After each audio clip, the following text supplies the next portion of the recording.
Hey Geek, so today let's talk about the real costs of modern gaming. Now, if you are new to my channel, I am a gamer, but I am not much of a modern gamer, even though I do play them every now and then, specifically on Steam, because I myself don't have any modern game consoles. Most of what I play is retro games, games that I grew up with in the 80s, 90s, and early 2000s. And those are the ones that I love playing the most, specifically arcade games, but also console games as well. So that's kind of where I do pretty much all my gaming. So with that being said, what are the real costs of modern games? Well, the first one is actually the price itself. Because nowadays, whenever you buy a game, you could pay $60, $70, but that's not all. There could be game passes, DLCs. There's so many other ways that these game companies could get more money out of you, or maybe there are services that you could pay for, subscription-based services. There's just a lot more ways than just the base cost. So if you're spending $60, $70, but then when you add all these other things, it could be well over $100. And if you're playing some type of subscription monthly service or annual service, then it could be even more than that. So just the pure cost of modern games, for the most part, is going to be significantly higher than what it was before. And then the second thing is that most modern games, especially these AAA games that I'm seeing, most of the times they're not finished. You know, you get a game and then day one you get a patch, you know, or future patches later on. And for some games, it could be years of patches because honestly, they released a game that wasn't complete yet. And that's not to say that prior to modern games, we didn't get games that were complete, meaning that some games were just rushed out there and it was broken and there was really nothing you could do with it in that case.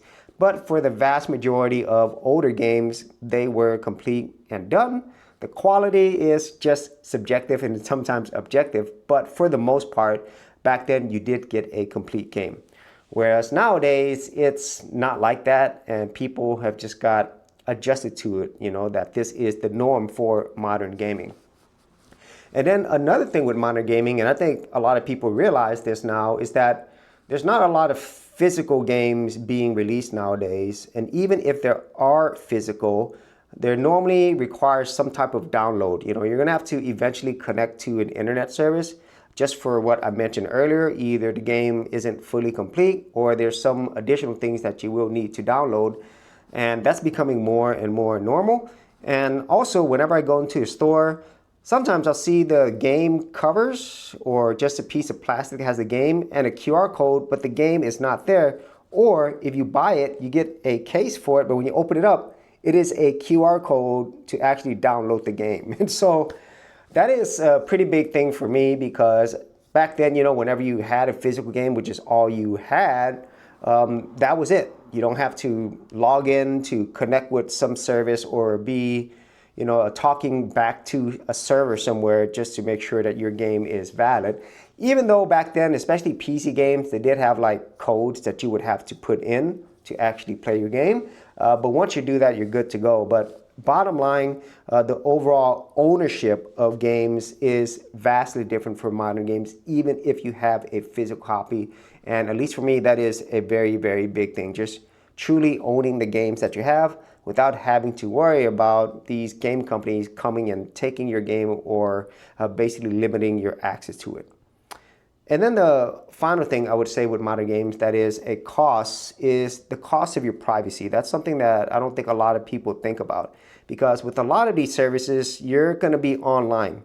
If it's not a completely online game, you're going to be connecting with something like Steam, the Microsoft Store, PlayStation Store. There's some type of online component. They have all your information. They have your credit card information. They know what you're playing, how long you're playing, who you're interacting with, who you're chatting. They know a lot about you. And so it's a lot of privacy related issues. And the thing is, you really don't have any choice. They're collecting a lot of data on you all the time, and not only you, but also the people that you play games with. And so that's something that's really creepy, and I think it's something that most people just accept nowadays. And so those are some of my thoughts on the real cost of modern gaming. And at the end of the day, it's just other things that honestly I don't want to think about whenever I'm playing games. I just want to get my game started, have a good time. And that's why retro gaming for me is going to be the way to go.